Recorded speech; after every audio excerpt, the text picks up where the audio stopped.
आप अपना पुराना नाम बताएं, क्या नाम था आपका? जी, मेरा पुराना नाम अज़ीज़ुल हसन था। जी, और वर्तमान? वर्तमान में अभी मेरा नाम अनय ठाकुर हो चुका है। जी। कुछ कलमा या कुछ पढ़ के सुना। जी, जी, बिल्कुल सुनाऊँगा। दरूद शरीफ है, अशहदु अल्ला इलाहा इल्लल्लाहु वहदहु ला शरीका लहू व अशहदु अन्ना मुहम्मदन अब्दुहु व रसूलहू। तो मैंने एक चीज़ नोटिस की कि वहाँ पे जो मौलवी थे, वो छोटी-सी बच्ची को सबक याद करके नहीं लाई, पहले पारे की सबक याद करके नहीं लाई, तो उसको हाथ से मार दिया। वहीं मैं देखता था कि हमारे स्कूल में उनको हाथ से क्या, उनको इतनी इज्जत देते थे सरस्वती स्कूल में कि देवी देवताओं की तरफ पूछते थे। जैसे मैं कुरान की स्टडी करता था, जैसे आपने देखा होगा कि आज़ान होती है 5 टाइम की, उसमें भी बोला जाता है सिर्फ अल्लाह ही सर्वश्रेष्ठ है, इसके अलावा कोई सर्वश्रेष्ठ नहीं है। तो ये चीज़ें, और दूसरी बात मैंने देखा कि सनातन संस्कृति में हर बच्चा हो, बच्ची हो, या फिर चींटी हो, या पशु हो, जंतु हो, कोई भी हो, सभी की पूजा की जाती है। जो एनवायरनमेंट है मुस्लिमों का, वो नहीं चाहते कि कोई भी हमारी कम्युनिटी से निकल कर किसी और अन्य धर्म को अपनाकर हमें शर्मिंदा करने का कोशिश करे थे। ऐसे जाहिल और जिहादी लोग, जिनकी वजह से मेरी जॉब चली गई है। इसमें कुरान में ये कोट भी किया गया है कि जितना हो सके हिंदू महिलाओं को इस्लाम में दाखिल कराओ, हिंदू लड़कियों को इस्लाम में दाखिल कराओ। नमस्कार दोस्तों, स्वागत है आप सभी का एक बार फिर मेरे यूट्यूब चैनल पर। तो मित्रों, आज के इस वीडियो में हम वृंदावन में थे और हमारी मुलाकात हुई एक ऐसे शख्स से जो कि पहले मुस्लिम धर्म से ताल्लुक़ रखते थे, लेकिन उनके विचार और कुछ घटनाओं के कारण उन्होंने सनातन धर्म में अपना परिवर्तन कर लिया। नमस्कार भैया। जी, नमस्कार। पहले तो आप नाम बताएं अपना। जी, नमस्कार, राधे राधे। मेरा नाम अजीज़ुल हसन था, अब अनय ठाकुर हो गया है। भैया, ऐसा मतलब जब आपका जीवन आरंभ हुआ तो जी। ऐसा क्या परिवर्तन हुए कि आपको लगा कि यार ये नहीं, ये ज़्यादा बेटर है? हाँ, मैं आपको बताऊँ तो एक बचपन का मेरा एक किस्सा है कि जब मैं स्कूल में पढ़ता था, सरस्वती स्कूल में, और मेरे पिताजी जो है, पापा, मुझे मदरसे में भेजा करते थे। तो मैंने एक चीज़ नोटिस की कि वहाँ पे जो मौलवी थे, वो छोटी-सी बच्ची को सबक याद करके नहीं लाई, पहले पारे की सबक याद करके नहीं लाई, तो उसको हाथ से मार दिया।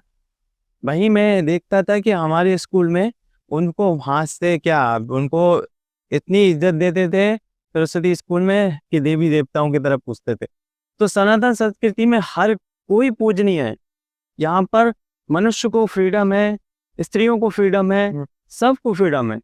सब अपनी ज़िंदगी जी सकते हैं और खुल के आसमान में जो है ग्रो कर सकते हैं। लेकिन इस्लाम में सिर्फ़ एक कल्ट है, एक नर्क है, जिसमें इंसान पैदा हो जाए तो ऐसा लगता है कि हम गलत जगह पैदा हुए हैं। ये मेरा है पर्सनल कि जब मैं हुआ था तो मुझे बिल्कुल भी ये चीज़ें बिल्कुल पसंद नहीं की थी कि एक सोचिए, एक अधेड़ उम्र का व्यक्ति एक छोटी-सी बच्ची पर जब हाथ उठाता है, तो उस बच्ची को किस प्रकार लगता होगा। कि बहुत दुःख प्रतीत हुआ और मैं इससे बहुत ज़्यादा प्रभावित हुआ, और तब से मैंने ये फैसला किया कि इस पर सर्च किया जाए, दोनों पुस्तकों पर, एक इस्लाम पर और एक गीता पर। तो निष्कर्ष ये पाया मैंने कि एक तरफ तो जहाँ पे सिर्फ हिंसा है, और एक तरफ बड़ी विनम्रता है, और हर देवी देवताओं की पूजा बताई गई है। तो जैसे मैं कुरान की स्टडी करता था, जैसे आपने देखा होगा कि आज़ान होती है 5 टाइम की, उसमें भी बोला जाता है सिर्फ अल्लाह ही सर्वश्रेष्ठ है, इसके अलावा कोई सर्वश्रेष्ठ नहीं है। कोई भी, इसमें एक आयत है जैसे दुरूद शरीफ में भी बोला गया है कि सिर्फ अल्लाह ही है और इसके अलावा कोई भी नहीं है, ना कोई पूजनीय है। तो ये चीज़ें, और दूसरी बात मैंने देखा कि सनातन संस्कृति में हर बच्चा हो, बच्ची हो, या फिर चींटी हो, या पशु हो, जंतु हो, कोई भी हो, सभी की पूजा की जाती है। और ये बहुत ही प्रभावित हुआ मैं इस चीज़ से, जिस कारण मैं सनातन में वापसी की, मैंने घर वापसी की। जी। जी। तो भैया, जैसे आपने धर्म परिवर्तन किया तो आपके घर वालों और आपके जो यार दोस्त और जहाँ आप रहते हैं उनका क्या रिएक्शन था आपके प्रति? यार दोस्तों का और फैमिली का, अगर यहाँ पर फैमिली की बात की जाए तो फैमिली ने बिल्कुल ही जो है ऐसा बोल दिया था कि तुम हमारे बेटे हो ही नहीं। क्योंकि उनको ऐसा लगता था कि मैंने बहुत गलत गलत किया, उन्होंने उनसे बहुत गलत किया है। उनके वो मेरे प्रति बहुत ज़्यादा नफरत करने लगे शुरू में, आज भी करते हैं।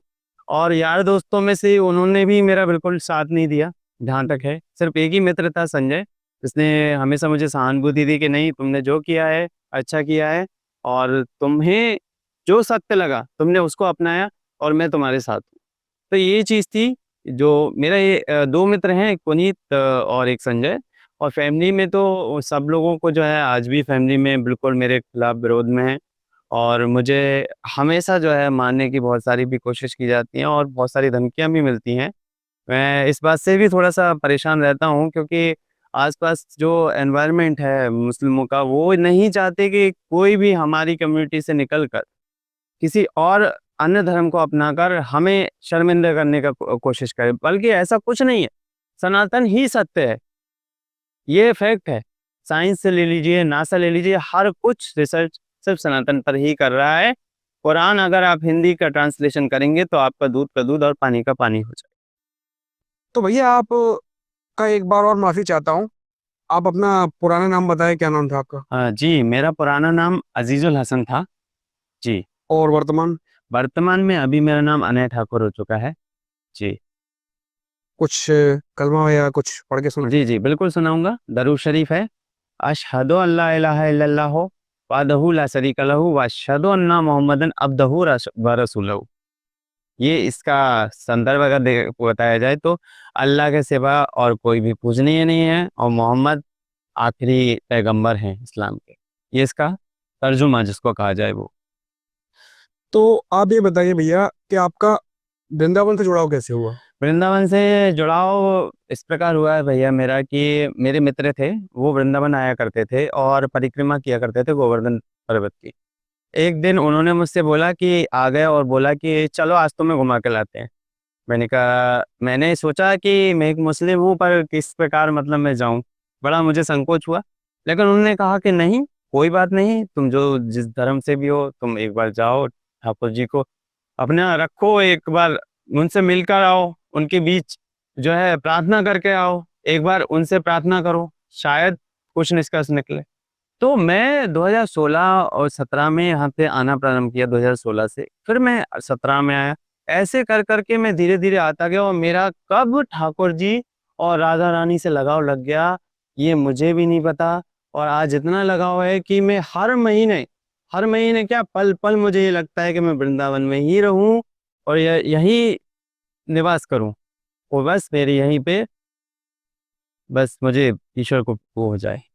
कम से कम 6-7 साल हो गए मतलब आपको जोड़े हुए। जी, बिल्कुल बिल्कुल बिल्कुल। कभी कोई जीवन में चमत्कारिक घटना या कुछ ऐसा अनुभव जो भगवान से जुड़ा हुआ, राधा कृष्ण जी से, इसके बारे में थोड़ा बताइए। देखिए, उनसे जुड़ा तो, हाँ, ऐसे ऐसे कह सकते हैं कि उसको वहाँ से जोड़ा जा सकता है। जिस प्रकार मैं एक बार अभी बस स्टैंड पर था, सुबह का टाइम था, समथिंग 7 बजे होंगे। तो भैया उस टाइम जब मैं आया, तो उस टाइम मेरे जो है दोस्त लोग नहीं, मैं अकेला आने लगा फिर। तो उस टाइम पर मैं अकेला आया, तो मैंने उनसे कचौड़ी मांगी। उन्होंने कहा, लीजिए कचौड़ी खाइए। तो उनने जब मैंने उनसे बोला कि सूप डाल दीजिए, तो उन्होंने कहा, ये संस्कार है तुम्हारे? हाँ, इसको सूप नहीं सब्जी कहते हैं, उधर जाके बैठ के खा, ऐसे उन्होंने बोला। अब मैं चुपचाप रह के वो बिल्कुल बैठ गया स्टूल पे। और जब मैं स्टूल पे बैठा, तब मैंने देखा ये चीज, कि फिर जब मैं इस खाते उस चीज को खत्म हुआ, और जब मेरी नजर पड़ी, तो वो मृत थे, तस्वीर में थे। मैं भैया, और वो कचौड़ी जो मुझे दिख रही थी, प्रतीत हो रही थी, वो गायब हो चुकी, सेकंड में। तो ये चीज मुझे आवाज हुआ कि पहली बार मेरे साथ वृंदावन में इतना बड़ा चमत्कार कैसे हो गया। मैं उन भैया से लड़ पड़ा, मैंने बोला, नहीं, ये आपके आए थे पिताजी, ये आए थे। तो अब मुझे उस टाइम से ही विश्वास हो गया, पता नहीं किस रूप में नारायण मिल जाएगा। लेकिन मुझे ये लीला मुझे बिल्कुल ही बहुत समझ में नहीं आती भगवान की, कि कहाँ पे दर्शन दे जाएं, किस रूप में। तो नहीं, दरअसल में जो आत्म रूप से स्वच्छ होते हैं, मन के साफ होते हैं, उनको कुछ ना कुछ चमत्कार अक्सर हो जाया करते हैं यहाँ पर वृंदावन में। आप देख सकते हैं, जिनका भी मन साफ होता है उनको नित्य प्रतिदिन अनुभव होते रहते हैं। जी, तो भैया अभी आप क्या करते हैं? अभी फिलहाल मैं बेरोजगार हूँ, अभी तो कोई जॉब नहीं करता हूँ, क्योंकि जिस प्रकार मेरी जॉब गई है, मैंने अपनी संस्कृति को अपना लिया, मैं बहुत खुश हूँ इसके लिए।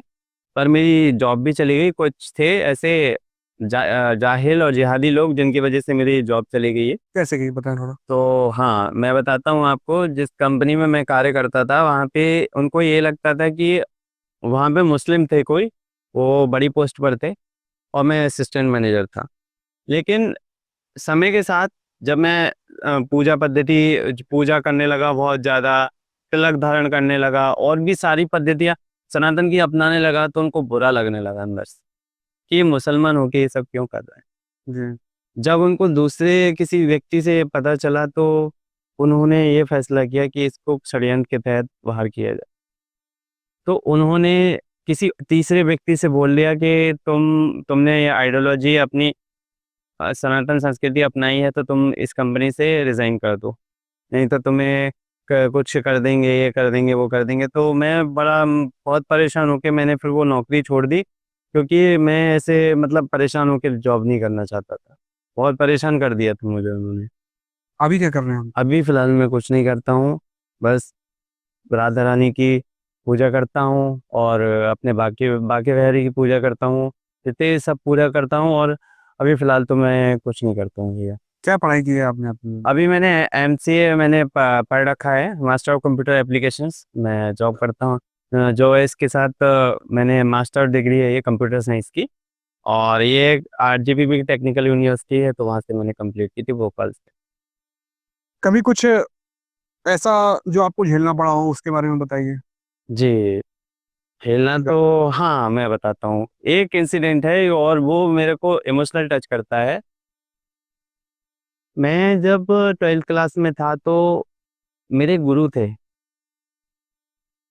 एक लड़की का जन्म दिवस था। वो गुरु ने ये बोल दिया कि क्या हुआ कि मैंने उसको किटकैट टॉफी दे दी, चूंकि वो हिंदू थी लड़की, मैं मुस्लिम लड़का था।